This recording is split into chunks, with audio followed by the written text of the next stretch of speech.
নাগরিক নানা সমস্যা সমাধান ও উন্নয়ন পরিকল্পনা বাস্তবায়নে ঢাকা দক্ষিণ সিটি কর্পোরেশনের প্রশাসকের সাথে মত বিনিময় করেছেন ঢাকা ৫ ও ঢাকা ৪ আসনের সংসদ সদস্য। আজ মঙ্গলবার সকালে ঢাকা দক্ষিণ সিটি কর্পোরেশনের প্রশাসক আব্দুস সালামের সাথে ৫ আসনের সংসদ সদস্য মোহাম্মদ কামাল হোসেন ও ঢাকা ৪ আসনের সংসদ সদস্য সৈয়দ জয়নুল আবিদিনের এই যৌথ মতবিনিময় সভা নগর ভবনে অনুষ্ঠিত হয়।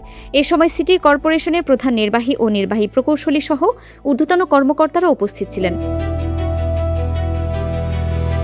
সভায় ঢাকা মহানগরীর দখলকৃত খাল ও খেলার মাঠ উদ্ধার, জলাবদ্ধতা, ড্রেনেজ ও পয় নিষ্কাশন ব্যবস্থা এবং বাসাবাড়ির ময়লার অতিরিক্ত বিল সংক্রান্ত বিষয়ে আলোচনা হয়।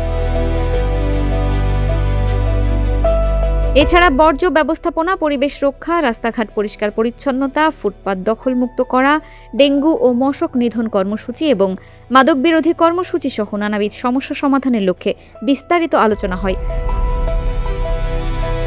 আঞ্চলিক কার্যালয়গুলোর মাধ্যমে উন্নয়ন কর্মসূচিগুলো যথাযথ তত্ত্বাবধান, জবাবদিহিতা নিশ্চিত করা ও বাস্তবায়নের উপর গুরুত্ব আরোপ করেন এই দুই সংসদ সদস্য।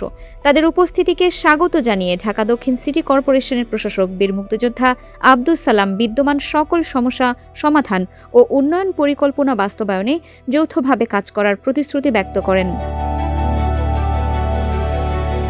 দুই এমপির নেতৃত্বে অনুষ্ঠিত এই মতবিনিময় সভায় আরও উপস্থিত ছিলেন জামায়াতে ইসলামী ঢাকা মহানগরী দক্ষিণ মজলিসের শুরা সদস্য ও যাত্রাবাড়ী থানা আমির মোহাম্মদ শাহজাহান খান, ডেমরা মধ্য থানা আমির মোহাম্মদ আলী, ডেমরা পূর্ব থানা আমির ইঞ্জিনিয়ার তমিজ উদ্দিন সোহরওয়ার্দী, কদমতলী মধ্য থানা আমির মোহাম্মদ মহিউদ্দিন, কদমতলী পূর্ব থানা আমির ইঞ্জিনিয়ার জসিমউদ্দিন, যাত্রাবাড়ী শ্যামপুর থানা আমির মোহাম্মদ জাকির হুসাইন, যাত্রাবাড়ী পূর্ব থানা নায়েবে আমির ইঞ্জিনিয়ার আতিকুর রহমান চৌধুরী, শামসুল হুদা পলাশ ও মোহাম্মদ মোস্তাফিজুর রহমান প্রমুখ।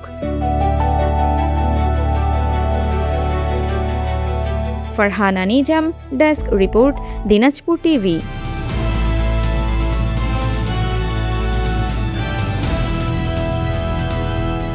দিনাজপুর টিভি, মানুষের জীবনের কথা বলে।